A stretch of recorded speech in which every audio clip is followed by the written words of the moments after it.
The year is 1617, and the Holy Roman Emperor, Emperor of this absolute fusticle, King of all this, and Archduke of this, Matthias von Habsburg, has no kids, and is currently bedridden. Which is a major issue for the whole Habsburg family, because their dynasty thrives off two things: incest, and making every map they're printed on look at the scene of a brutal crime. And Matthias' death would greatly impact one of these important family traditions. Which means he needs an heir, and he chooses his cousin, who is also his adopted son, because their family tree wasn't confusing enough already, Ferdinand von Habsburg. Previous to this, Ferdinand was the Archduke of Inner Austria, where he became well known for his deep hatred of the Protestants and the Reformation as a whole. This was worrying to the inhabitants of Bohemia, who under Matthias' more relaxed rule had drifted towards Protestantism, with most of the nobles in the country following the religion. Ferdinand, however, initially promised that he would uphold the religious freedoms put in place by Matthias. Oddly enough, the people of Bohemia weren't terribly trusting of his religious tolerance. And they were right to be, because not 1 year after he was appointed as Matthias' heir and made all these promises, he sent a Catholic envoy to Prague to demand the conversion of all the nobles. Rev up those fryers, cause I am sure hungry for one. Help! Help!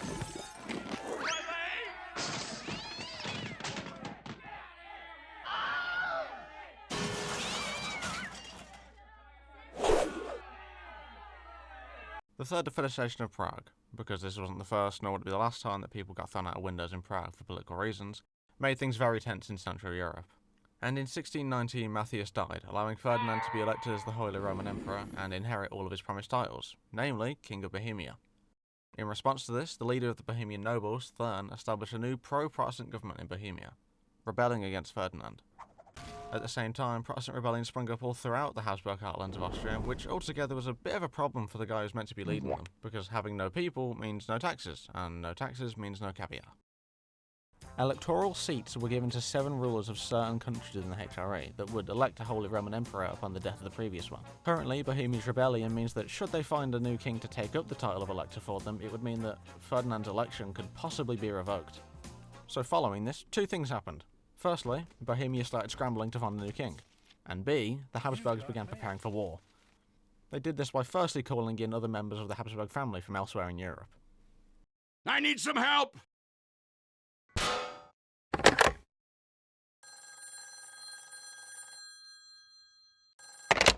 Help! Fine. Yay! Okay, don't get too excited. Spain joined the war despite their current conflict with the Dutch, Run for your life! Oh, mainly to ensure that some semblance of Habsburg power remained in Central Europe. However, their entry into the war also meant that the Dutch were now equally as interested, because if Spanish troops were caught up in Europe, it would make their job of securing independence even easier. As a result, they began funding the war efforts of Protestant nations throughout the conflict, as well as supplying weapons and giving asylum to Habsburg enemies. France as well, despite being a Catholic nation themselves, were also now interested in the war. France and the Habsburgs had been in a contest over who was the coolest in Europe for a long time now, so any opportunity for France to steal the title would be of big interest to them. Unfortunately for Bohemia, and all the Protestants in the HRE, France was experiencing its own Protestant rebellions at the time, which clearly meant that no Protestant anywhere deserved the support of France. Savoy as well paid for and sent an entire mercenary army led by Ernst von Mansfeld. So after a successful day of making friends and allies, that being 1 ally and 3 new enemies, Ferdinand marched his army into Bohemia, beginning the 30 Years' War. Our whole universe was in a hot, dense state. On Bohemia's side, there is the previously mentioned nation sending support, but in terms of direct military support, Bohemia didn't have much. Not that could stand up to the might of the battle-hardened Spanish, that is. The Palatinate, despite its appearance, was one of the most powerful Protestant states within the Holy Roman Empire, and so joined the war out of fear as to what a fanatic Catholic emperor could do to them. Another opportunistic Habsburg enemy was the Ottomans, and though they would never join the war directly, due to being a tad busy fighting 2 different wars on 2 different continents, they would support their vassal state of Transylvania during the war in their stead. Ultimately though, Bohemia was unable to find allies of the same calibre as Spain, both due to disinterest and a deep aversion to revolting against kings, who, no matter the type of Christianity, were believed to have been chosen by God himself to rule, creating a dilemma for any Protestant nations that wanted to join the war. By mid-June, 3 months after the defenestration,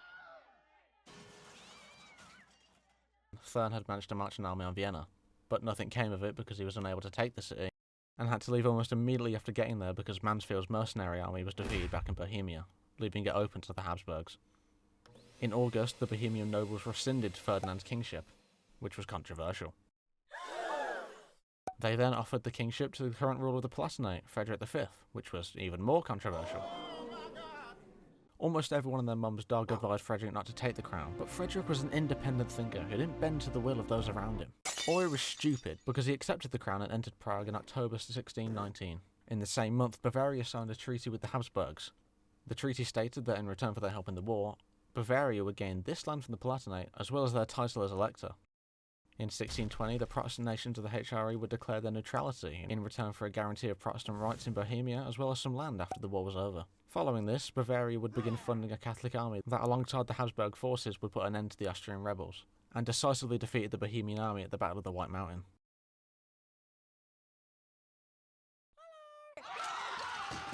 But the treaty didn't come without its drawbacks. For one, the Protestant nations of the empire who had previously stayed out of the war were now enraged by the possibility that they could simply be replaced by electors loyal to the emperor at any time.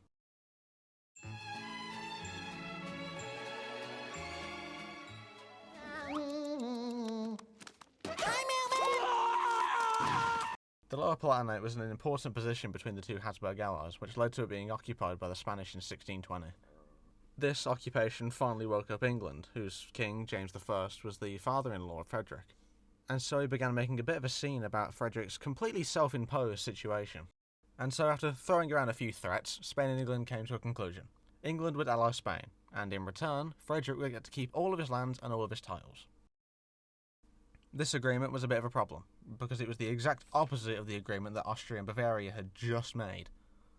This rather major disagreement between the alliance meant that the war wouldn't have a quick end. And because the war wouldn't have a quick end, James decided to send an entire mercenary army to help Frederick. A mercenary army that was once again led by Ernst von Mansfeld, because there was apparently only one guy available to lead mercenary armies in the 1600s. As previously mentioned, Austria's treaty with Bavaria would have a few unforeseen consequences. Namely, sending all the HRE's Protestant nations into a bit of a frenzy, because they were now all terrified that Ferdinand could just get rid of them whenever he felt like it. This panicked frenzy led to a lot of Protestant nations joining the war on the Palatinate side. Nations even including Baden? Hold on.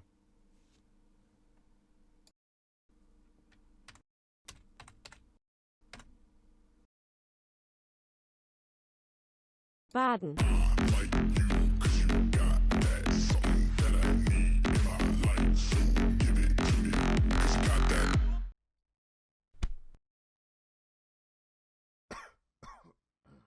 By 1622, most of the Palatinate had been occupied, barring one singular village which was being held by an English garrison, courtesy of James I. What? Meanwhile, both Frederick and Mansfeld fled to the Netherlands with their armies.